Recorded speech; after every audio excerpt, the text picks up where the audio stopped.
Anyway, that's Schultz in Washington. Let's now turn to that other big meeting, which has also just happened, which is Macron in Moscow. And here, the atmospherics were completely different. Macron and Putin were extraordinarily polite to each other. Each referred to the other, spoke to the other in using the other's first name. There was apparently a dinner with all kinds of expensive wines and foods served. This is not, by the way, one of those famed Kremlin banquets that used to be, provided by the Kremlin way back in Stalin's time.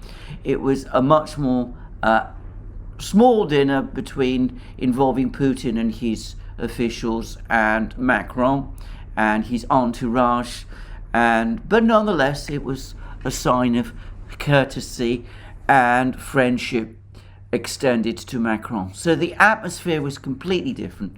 None of the same pressure, none of the same tension that we saw over the course of Schultz's visit to Washington. But nonetheless, it was an extremely interesting meeting. And again, clarity, if one can use that expression, was provided by the press conference which the two leaders held after 6 hours of talks.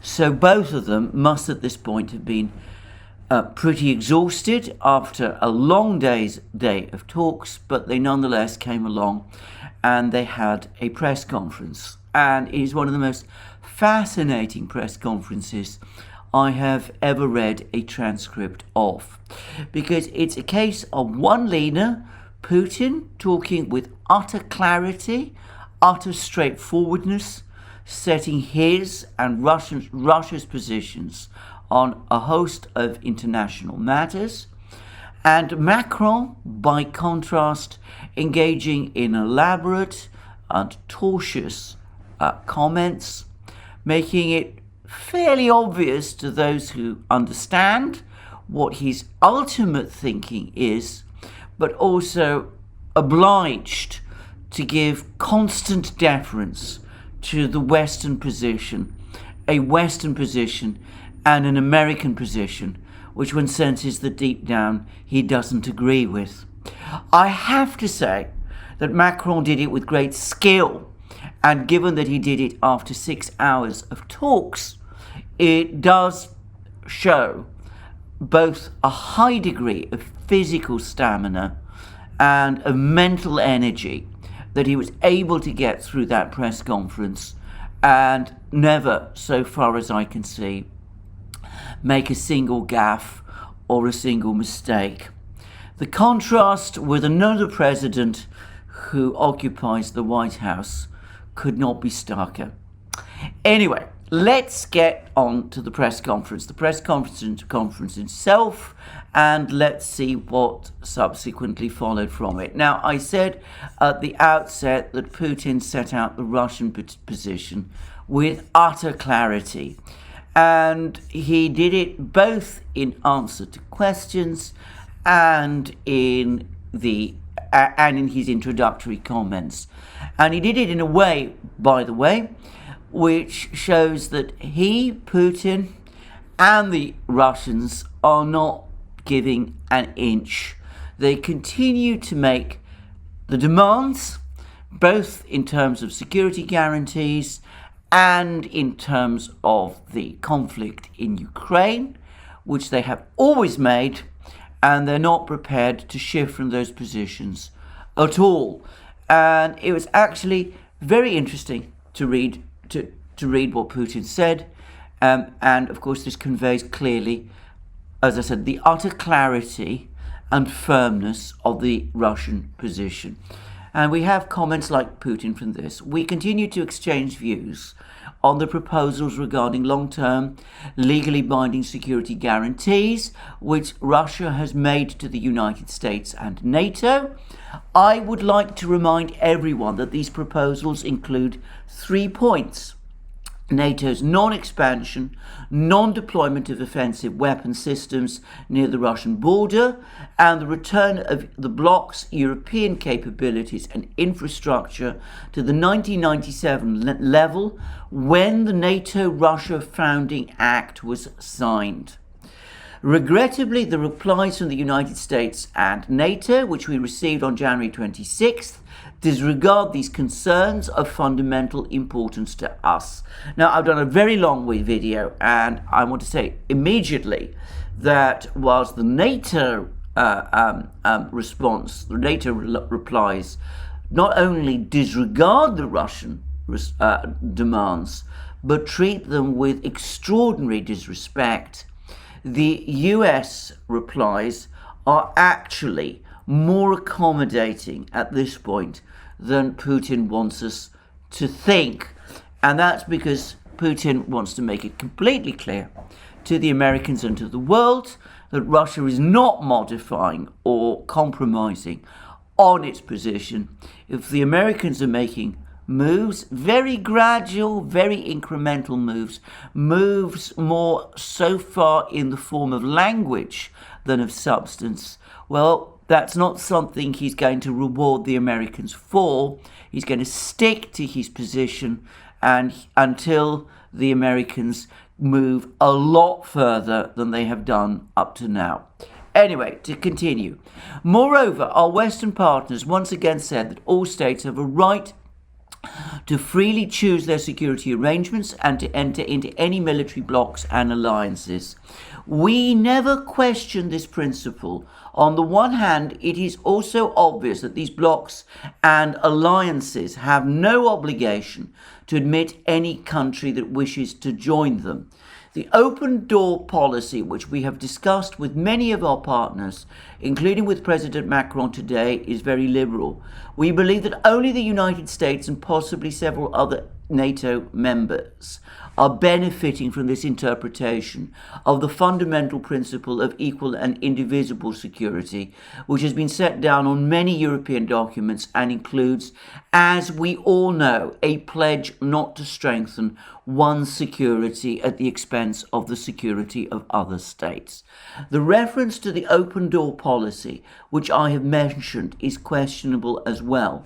I would like to repeat, I have said this on numerous occasions, including in this very room during a recent news conference following Prime Minister of Hungary Viktor Orbán's visit, that according to Article 10 of the 1949 Washington Treaty, the member states may, by unanimous agreement, invite any other European state in a position to contribute to European security to accede to that treaty. But this does not mean that the bloc is obligated to admit any country, as I have said as well. So he then goes on to say, I would like to point out that they continue to placate Russia with deliberations that NATO is a peaceful and purely defensive alliance. People in many countries, namely Iraq, Libya and Afghanistan, and by the way, later on in the press conference he also mentions Yugoslavia, have learnt the truth of this statement the hard way. And this is also true about the large-scale military operation against Belgrade waged without a UN Security Council sanction, which is definitely not an operation that could be waged by a peaceful organization. In addition, we cannot overlook the fact that the 2019 NATO military strategy openly describes Russia as the main security threat and an adversary. NATO has designated Russia an adversary. Moreover, while advancing its military infrastructure very close to our border, NATO and its member states believe they have a right to teach us where and how we can deploy our armed forces. They consider it acceptable to demand that we do not hold planned drills and exercises and present the movement of our troops on our own, I repeat, our own territory as a threat of a Russian invasion, in this case the invasion of Ukraine. They claim that the Baltic states and our other neighbours feel threatened as well. In any case, this presumption is being used to pursue an unfriendly policy towards Russia. As for the NATO member countries themselves, they continue to pump Ukraine with modern weapons to this accompaniment, allowing substantial financial resources to modernize the Ukrainian army and sending military specialists and instructors to Ukraine. So, he's not compromising on Russia's three core demands: an end to NATO expansion, a pullback of NATO forces from Eastern Europe, in effect a revision of the bloc's architecture, and the European security architecture, a return, in other words, to the position that had apparently been agreed at the time when the Soviet Union broke up, and which was the same position, as he says, what existed at the time of the signing in 1997 of the NATO-Russia Founding Act. So he's not compromising on that at all. He's not compromising on Russia's right to deploy its armed forces anywhere that it wishes on Russian territory. He's also not compromising on the issue of NATO's open door. As he quite rightly says, this principle of NATO's open door does not in fact exist. The Article 10 of the Washington Treaty of 1949 does not refer to any sort of open door. It is the alliance that takes the initiative to invite a member state to join it, if doing so would enhance the security of the North Atlantic area.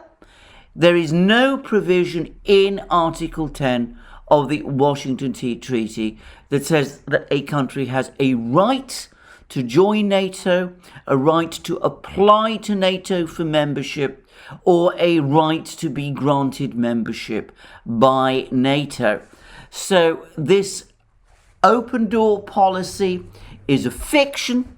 It has no reality. And of course, Putin then goes on to say that insisting upon this non-existent, fictitious principle of this open door policy, one which has no basis in the Washington Treaty, Article 10 of the Washington Treaty, directly contradicts the various provisions in the various international agreements that security is indivisible and that no country should enhance its security at the expense of the other. By the way, on the last point, I've recently been reading some articles in the Western media, at least in the British media, trying to address this issue of indivisible security, which the Russians are bringing, trying to find some kind of response to it. And it is striking to see that they have not been able to do so. I've read articles about this in The Guardian, The Times of London, and in the Financial Times, and indeed also in the BBC. And in each and every one of them, there's been what you expect to be some build-up saying that the Russian position is clearly wrong, and in the end they have to pull back and simply say, well, this is all the topic of interpretation. It's not a topic of interpretation. It is in fact entirely clear. All one has to do is read the relevant documents, the documents of the Organization for Security and Cooperation in Europe, and one can see that for oneself. And of course, it is also the impression that the Russians were given when those documents, those declarations, the 1999 Istanbul Declaration, the 2010 Astana Declaration, and all the others were signed. So there we go. So on the key issue of NATO enlargement, of the dismantling of NATO infrastructure in Eastern Europe, not a sign of any kind of shift from Putin at all. And then, of course, he turns to the situation in Ukraine, which is, of course, the one that we are hearing so much about, the one that The United States and some of the Western powers, notably Britain, want to talk about, rather than talk about the Russian demand for legally binding security guarantees and Russia's discussions about NATO. And here again, we see no shift from Putin on Russia's position. We have made a point of drawing Mr. President, he means Macron's, attention to the reluctance of the current Kiev authorities to meet their commitments under the Minsk package of measures and the Normandy format agreements, including those reached at the summits in Paris and Berlin. It is clear to everyone that the current authorities in Kiev have set a course for dismantling the Minsk Accords. There are no shifts on such fundamental issues as constitutional reform, amnesty, local elections, and the legal aspects of a special status for Donbass. The well-known Steinmeier formula, well known to specialists at any rate, when we have approved certain amendments to the Minsk Accords and made definite concessions, is yet to be included in Ukrainian legislation. But even these items presented by the current president of the Federal Republic of Germany, at that time he was the German foreign minister, are not being implemented. Kiev is still disregarding all opportunities for a peaceful restoration of the country's territorial integrity via direct dialogue with Donetsk and Lugansk. I also directed Mr. President, again means Macron's, attention to the widespread and systematic violations of human rights in Ukraine. Dissenting media are closed in the country and political opponents are exposed to reprisals. By the way, this is the point where he talked about Russia offering asylum to Poroshenko. The Financial Times said this was a joke. That was not my impression. I think that Putin was making a serious point. He obviously doesn't mean or expect Poroshenko to apply for asylum in Russia. He was simply making the point that it is Ukraine that is engaging in political repression, not Russia at this time. And then he went on to say that he expects the Minsk agreements to be implemented in full. And further down, in response to a question, he made it clear that even though Ukraine clearly doesn't like the Minsk agreements, the fact is that it has to implement them, whether it likes it or not, if there is to be peace in Ukraine. And he made a comment here drawn from Russian folklore, a kind of comment that Russian mothers tell their children when they give them cough mixture, which, by the way, I've seen some people misrepresent in an incredibly vulgar fashion in parts of the Western media. It is, in fact, a perfectly standard Russian turn of phrase. So that's Putin. No concession on his part. He's not prepared to shift on any position of substance, whether in relation to Russia's core demands, the ones that were set out in those written responses to the Americans and NATO, which we've been discussing at such length in previous programs, but also and in addition on the need for full implementation of the Minsk Agreement by Ukraine in order to achieve a final solution to the problem, the conflict, the internal conflict in Ukraine. So it could not be simpler, could not be clearer, and there is no ambiguity or uncertainty or doubt about Putin's position. But it's remarkable now to see the contrast with the way in which Macron spoke. And again, I'm going to focus on his introductory comments, which essentially set out everything that Macron said, though he did make some rather interesting observations over the course of the press conference in replies to questions. And as I said, it is remarkable to see how complicated Macron's words are by comparison with the simplicity of Putin's. And again, just to reiterate, I'm impressed at Macron's skill after 6 hours of negotiation to pull it off. Anyway, this is Macron's words at the press conference, and I'm going to read out the whole introductory comments in full just to give the flavour of them, and I will touch on one or two of the things he said over the course of the press conference in response to questions. So, to begin, thank you very much, Mr. President. Thank you, Vladimir. It's Vladimir and Emmanuel, apparently right through the entire meeting. Mr. President, you have reminded us of Russia's views on the situation regarding the North Atlantic Alliance, Russia's security interests, and the Ukrainian issue. You have touched upon the most diverse issues. Indeed, we're now marking the 30th anniversary of establishing diplomatic relations of this bilateral agreement you mentioned. I will not discuss relations between our two countries in greater detail at present, because we now realise that the situation is serious and all of us should find a peaceful way, a path towards stability in Europe. Now, those last words, path towards stability in Europe, is already going to ring alarm bells in some NATO capitals. But to continue, we still have the opportunity and the time to do this. The historical and strategic dialogue that we have developed over the past years can help accomplish this. We have decided to meet in precisely this context in Moscow today.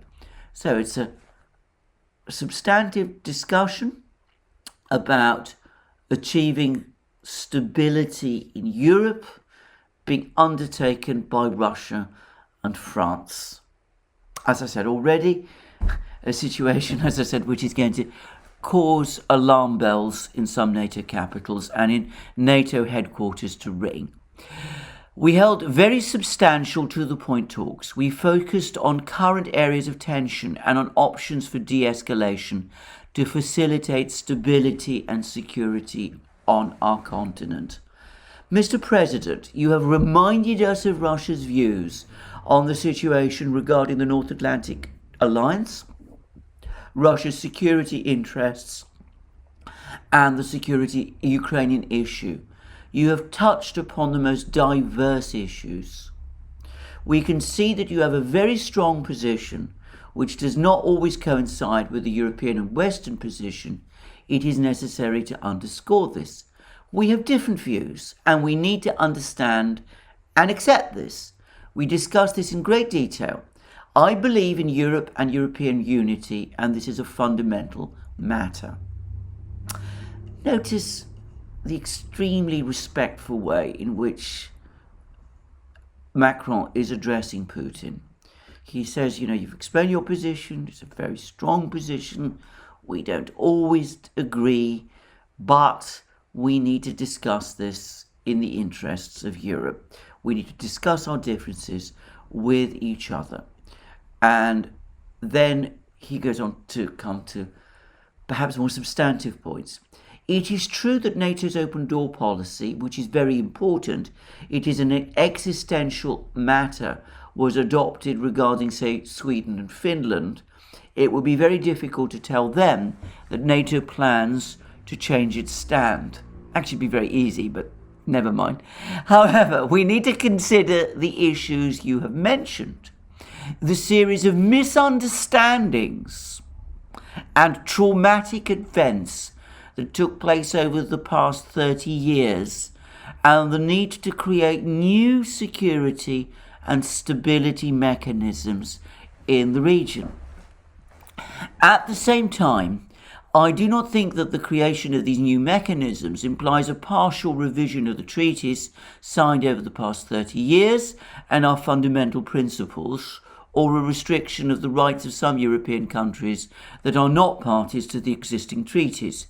This is an extremely important point. Well, it's a very complicated point, because he says, well, we can't change on NATO's open door position because that would upset the Swedes and the Finns.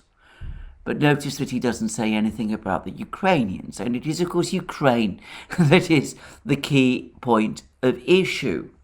But then he says that there have been a series of misunderstandings and traumatic events that took place over the past 30 years. In other words, since the end of the Cold War. He's not telling us what these misunderstandings and traumatic events were, but of course Putin has spelled them out. He's talked about the wars in Iraq, Libya, Afghanistan, Yugoslavia. He's talked about the promises which were given to the Russians, to the Soviets at the time when the Soviet Union broke up, that there would be no eastward NATO expansion, that NATO would not expand an inch east. He refers to the commitments that were made or appeared to have been made at the time of the signing of the NATO-Russia Founding Act in 1997. And of course he refers to the different interpretations of the 1999 Istanbul and Astana treaties, the way in which the NATO in 2009 disregarded Russia's concerns at the disregarded Russia's concerns and at the Bucharest summit invited Georgia and Ukraine one day to join NATO, even though it refused them NATO membership action plans.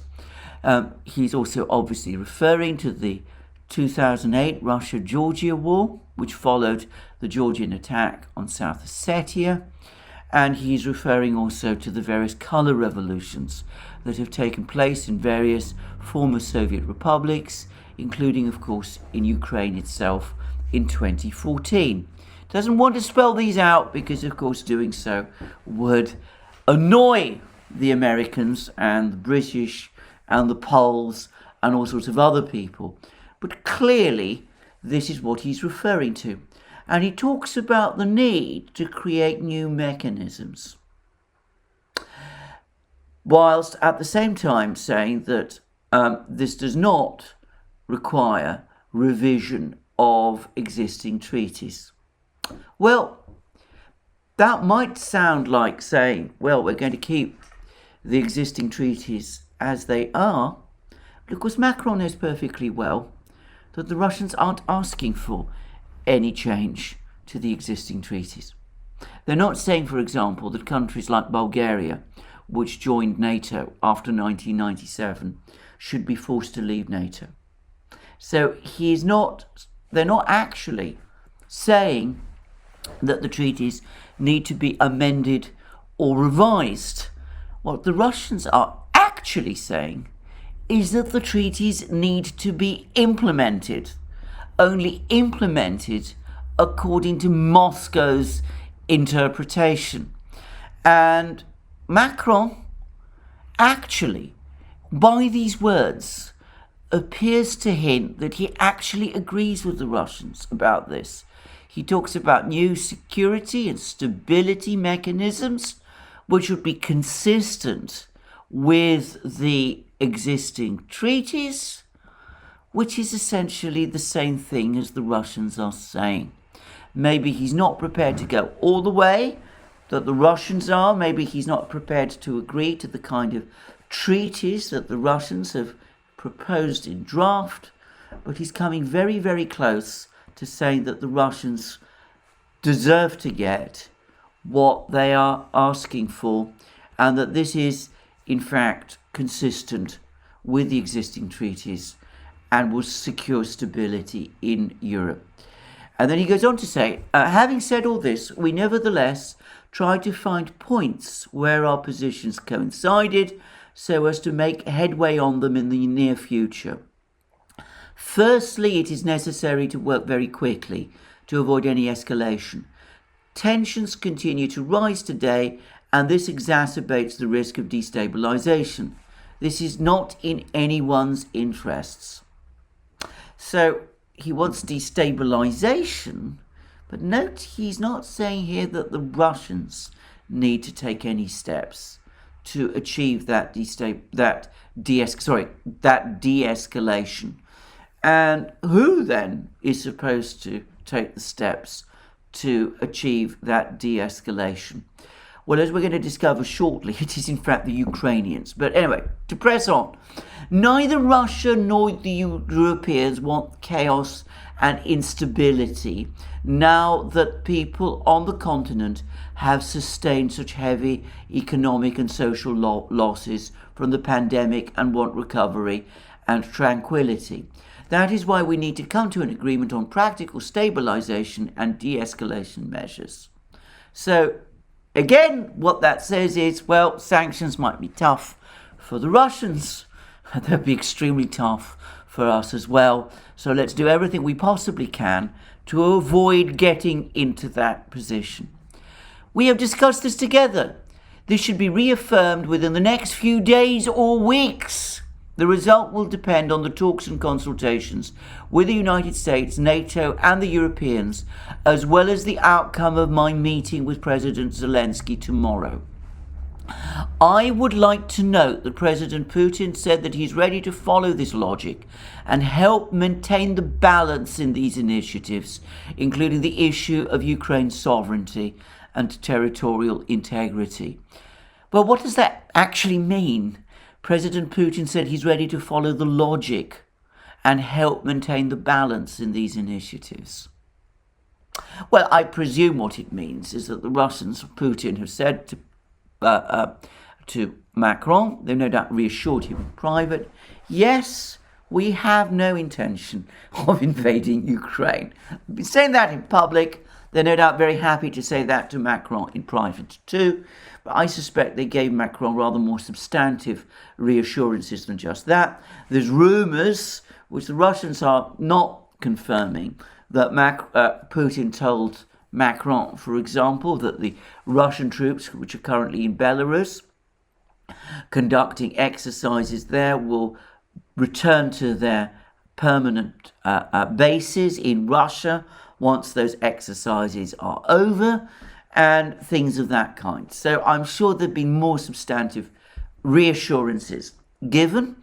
And of course, underpinning all of this is the fact that Putin obviously told Macron that he supports Macron's initiatives. To sum up, the next few days will be decisive and obviously require intense discussions that we will continue together. We shall be very clear that our conversation is that reliable de-escalation calls for making headways.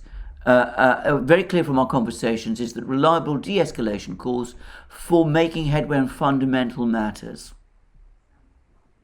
Complicated sentence, not quite sure what it means. We had a lengthy discussion on these matters. We must jointly show the will to work on security guarantees and build a new security and stability order in Europe. It must be based on the foundation we have created together as sovereign states. Some kind of negotiation on Russia's security guarantees is therefore essential, and work on it must start now. That's what that sentence says, or those two sentences say. This is the principle of continuity of states. I'm referring to Russia, France, and other states that are also parties to these treaties. Therefore, it is the fundamental principle of European security. We have approved them by signing the Paris Charter and the subsequent OSCE declarations.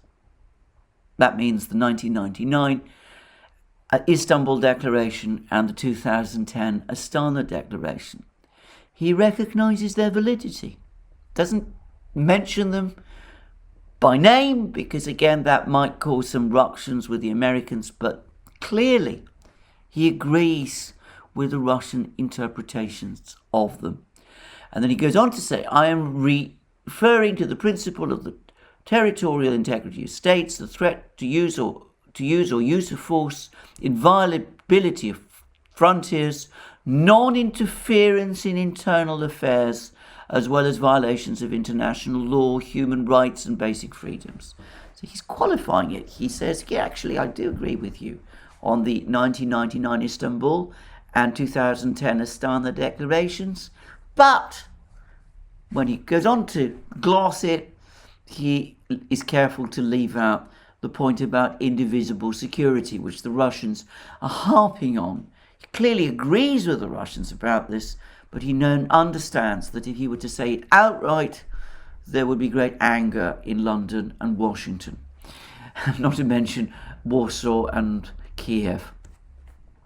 And then we get further things. Whatever the historical interpretations of various crises and incidents may be, to maintain the security of our continent, as we have said many times, we must not repeat the past mistakes. So, there may be different interpretations, but there have been mistakes made. Mistakes by whom exactly? He's not saying it's the Russians, so who has made those mistakes? We talked for several hours today, but we also talked about this in the past, several years ago. I understand that opinions can differ and that there can be misunderstandings and even traumatic elements. Traumatic is a very strong word. What is he referring to? The 2014 coup in Kiev, the crisis in Yugoslavia, the bombing of Belgrade in 1999, the wars against Libya and Afghanistan and Iraq. What exactly is he referring to here? I know that many EU countries did not have the same experience in the 20th century as France did. We must not forget this experience, which has not faded away over the past 30 years. That's a deference to the former communist states of the Warsaw Pact, the states upon which the Soviet Union imposed its political and economic system during the Cold War, much to their resentment. And clearly they have, as Macron concedes, legitimate feelings and grievances about that. And we mustn't forget that. But then he goes on to say, however, we cannot accept the collective risk of another confrontation between spheres of influence in Europe and another period of instability and unrest. This is creating new grievances and new threats. Starting a conflict is easy, but ending it and building a lasting peace is difficult. This is an extraordinarily interesting sentence because he says, look, Eastern European states have past experiences. They have legitimate feelings and legitimate grievances based on those past experiences. France hasn't shared those experiences, but it recognizes the fact. But these feelings and grievances that the East European states unquestionably do have cannot be the basis of policy if that calls into question the peace of Europe, because doing so simply substitutes one sphere of influence, the Soviet sphere in Eastern Europe, with another, the North Atlantic sphere. It's interesting that he's used that expression, spheres of influence, and it creates new grievances and new threats in place of the old ones. And then he goes on to say, I do not believe that we must choose between new rules and the absence of rules. This is optimism based on will, as I see it. So again, essentially, we don't need to revise anything. The Russians aren't actually asking us to revise any treaties. They want everything to be implemented, and basically we agree with them. We don't want to say that outright, but that's our view, that's our feeling. And then he goes on to say, Russia is committed to the principle of sovereignty and related rights. So Russians actually accept the principle of sovereignty and related rights. I am convinced that we will be able to build security and stability in Europe, confirming what we have already achieved. within the OSCE framework. So the basis upon which all this is to be done is not NATO, it is the Organization for Security and Cooperation in Europe, which is of course the entity created ultimately in that line of treaties going all the way back to the Helsinki Final Act of 1975, through the Paris Charter of 1990, the Istanbul Declaration of 1999, and the 2010 Astana Declaration. And it's all going to be based on sovereignty and related rights, and Russia accepts them, and there's no need to revise the treaties. We should also come up with new solutions that should probably be more innovative as regards our ability to ensure specific security guarantees. Again, Russia talks about security guarantees. France is willing to talk about security guarantees, and they're prepared to look for innovative solutions. We raised this issue directly during our conversation, respecting the interests of all our European brothers and ensuring their stability and security, as well as with due regard to the security guarantees proposed by Russia, our neighbour and friend. Russia has proposed security guarantees. We need to talk about security guarantees, and Russia is entitled to security guarantees, and it's our neighbour, but it's also our friend. Well, you won't find many people in London or Washington or Brussels, never mind Warsaw, to actually call Russia a friend at this time. But here we see Macron actually doing that. And then he talks about various other issues. He talks about Belarus. We'll skip all of that. And then then he goes on to say, I'm indeed concerned about these matters because they're increasing destabilization. We should work together on practical security guarantees for the EU member states and for the regional countries, namely Ukraine, Georgia, Belarus, and Russia. This is the goal we must pursue. So a security dialogue between the EU and the Russians for practical security guarantees, also for regional countries which are not members of the EU, including Ukraine, Georgia, Belarus, and Russia. In effect, an admission that alongside Russia, Ukraine, Georgia, and Belarus will not join the European Union. They are entitled to security guarantees. They will get those security guarantees. The security guarantees are not going to be provided by NATO. The EU will have a role. France will have a role. Russia will have a role. The United States will have a role. NATO has only a marginal role. And of course, it will be security guarantees to secure the positions of Ukraine, Georgia, Belarus, and Russia, which will not be members of the EU. I must say there is common ground between the positions of France and Russia.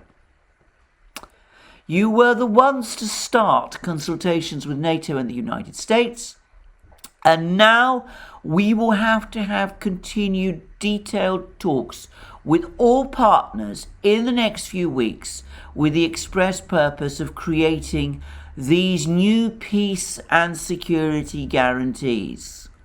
Russia has long asked for certain security guarantees, such as restrictions on military deployment and presence of conventional weapons, the transparency of missile defense, and on intermediate and shorter range missiles. These Russian proposals correspond to the requirements of European states, the EU states. So Russia's demands for legally binding security guarantees, for restrictions on military deployment, for restrictions on the presence of conventional weapons, for restrictions for transparency about missile defense, for restrictions on intermediate and shorter range missiles.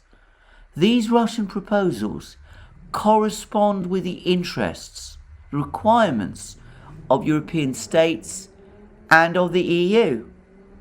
I am sure that a response can only be collective. And then he says, we are Europeans, but we are also allies of the United States. We have already demonstrated that we can work together. And then, of course, he talks, so he's essentially telling the Russians, look, everything that you're saying on the indivisibility of security, on NATO's eastward expansion, we agree with you. On your quest for legally binding security guarantees, we agree with you. About all the specific points you're asking for, about military deployments, infrastructure, missile deployments, all the rest, we agree with you too. We accept that Georgia and Ukraine will not be joining the EU. We also are looking for some way beyond NATO. Georgia and Ukraine certainly are not going to join NATO, and we basically agree with you about NATO enlargement. But we have to be incredibly difficult how we say this, because, well, we are allies of the United States, and we have to work with them. Difficult though that sometimes is, and we are going to work, however, towards achieving that goal. And then, of course, he talks about the Ukrainian conflict. The third element on which we have managed to find converging positions, which President Putin has mentioned is his statement, is the Ukrainian conflict. I'm going to Kiev tomorrow to meet with President Zelensky. Of course, we are doing this jointly with German Chancellor Olaf Scholz, with whom we coordinated our positions several days ago. I see him tomorrow afternoon in Berlin. We continue working within the framework of the Normandy format to ensure full compliance with the Minsk agreements and to achieve a complete settlement of the conflict in Donbass. The key words here are full compliance with the Minsk agreements. In other words, compliance with the Minsk agreements' political provisions, the ones that the Ukrainians are resisting, in order to achieve a complete settlement of the conflict in Donbass. And then he discusses what's going to happen. Serious agreements regarding the ceasefire regime were reached during the recent advisors' meeting of the Normandy format countries, and now we must move forward in terms of practical steps to ensure a clear and full implementation of these agreements. He means the ceasefire agreements. We have made progress on several technical issues during the talks. And then he speaks very warmly about Zelensky, about the fact that Zelensky is making specific agreements on the implementation of the ceasefire. And then now he comes to perhaps an even more interesting point about Zelensky. In particular, President Zelensky promised to withdraw the legislation that did not conform to the Minsk agreements, and President Putin mentioned this. So this is the legislation that has been going through the Ukrainian parliament, the Rada, in which Ukraine has been looking to impose its own political structure on a reintegrated Donbass.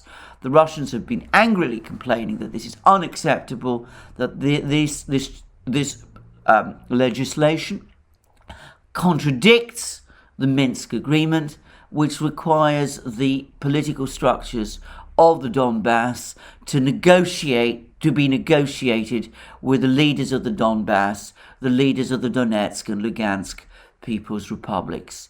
And Macron says that Zelensky has agreed to withdraw this legislation. The legislation was withdrawn at President Zelensky's initiative. I have also received detailed explanations from President Putin regarding the rumors about some draft laws also being proposed in Russia. These are draft laws about recognizing the independence of Donetsk and Lugansk, of the Donetsk and Lugansk People's Republics. And Putin reassured Macron, he reassured us that this would not happen if they were not in line with the Minsk agreements. Now that the situation has become clear, we must continue working with this vein. This is important for peace and stability in Europe because this conflict is at the center of the tension that we are experiencing today. And of course, Russia and the European Union need to settle this conflict so that we can move forward in our relations. So, Ukrainian conflict must be settled. That is the de-escalation measures that Macron is talking about. And it must be done, as Putin says, on the basis of the full implementation of the Minsk agreement. That's an extraordinary set of comments by Macron. He's extremely careful, as I said, over the course of this very complicated press conference, to be extremely careful not to say things too clearly so as not to create uproar in Washington, Brussels, London, Warsaw and Kiev. And he managed it, and I have to say that he succeeded in doing it after 6 hours. Does, as I said, show a very high degree of mental energy, if it does nothing else. And I have to say, I mean, I'm not always a fan of Macron, and that's putting it mildly, but I am impressed. I'm impressed that after so many hours, he was able to do it, and he was able to carry it off with so much skill. And of course, if you go through his various questions that he's been put to the telephone, to put to him in the press conference, he talks at length about various issues, and again, over the course of it, he makes it absolutely clear that it's the Minsk agreement that is the way forward. There can only be a political solution. This is Macron again, in answer to a question, a political solution to the Ukrainian issue, and the Minsk agreements are the only foundation for it. The Normandy format is the right format. Let me repeat that Ukraine, Russia, France and Germany sit at the table in this format. These agreements provide for initiatives and progress. They should move forward in the next few days and weeks. Now the process is back on track. Some very sensitive issues on constitutional reform, on elections are now under discussion and will be developed in the near future. So, the political provisions of the Minsk agreement must be implemented. That includes constitutional reform, laws on elections, all the things that are set out in the Minsk agreement, which up to now the Ukrainians have been refusing to do. And note that Macron is extremely careful to emphasize that everything he is doing in coordination with Chancellor Scholz of Germany. And so here we go. And sure enough, Macron went to Ukraine and he told the Ukrainians, we now learn, I'm quoting Task, but these are his words, Macron urged Ukraine to comply with the Minsk agreements that are the sole foundation for settling the crisis in Ukraine. And he said this following his meeting with Zelensky. The Minsk Accords are the only way that will allow us to establish peace, the only way that will help find a long-term political solution. And the Russians are taking note of all of this, and there's been an article in the Russian newspaper Izvestia in which we read, and this must be based on Russian-French discussions, Russia does not intend to go to war with Ukraine.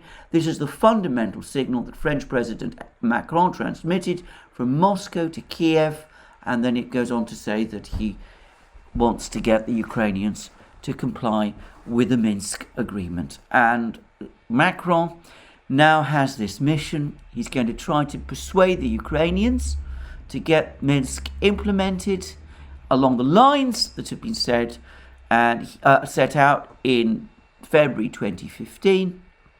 And he's all but confirmed that Ukraine and Georgia too are joining neither NATO nor the EU, because having them join NATO or the EU would be destabilising and would threaten the peace of Europe. Well, major obstacles in the way. The very fact that Macron has to use all this incredibly complicated language shows how difficult all this is. And we've already seen some angry responses from Ukraine. There was an interesting article in the Daily Telegraph. It reads, Ukraine under pressure to bow to Russian demands. After meeting with Emmanuel Macron, the French president signaled the West would back Russian demands for Ukraine to change its constitution to avert an invasion.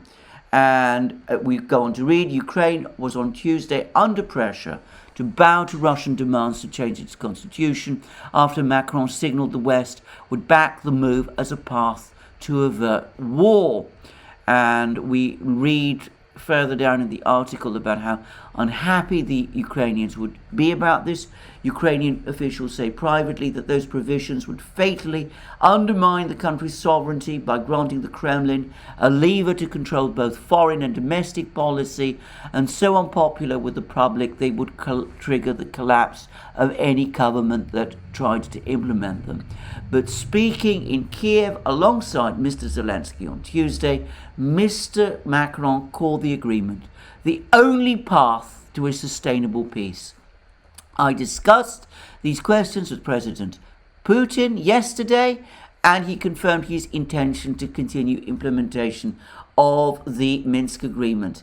I also heard today from you that you are also ready to fulfill these agreements, he added to Mr. Zelensky. So there we go. An attempt by the French to get Minsk back on track.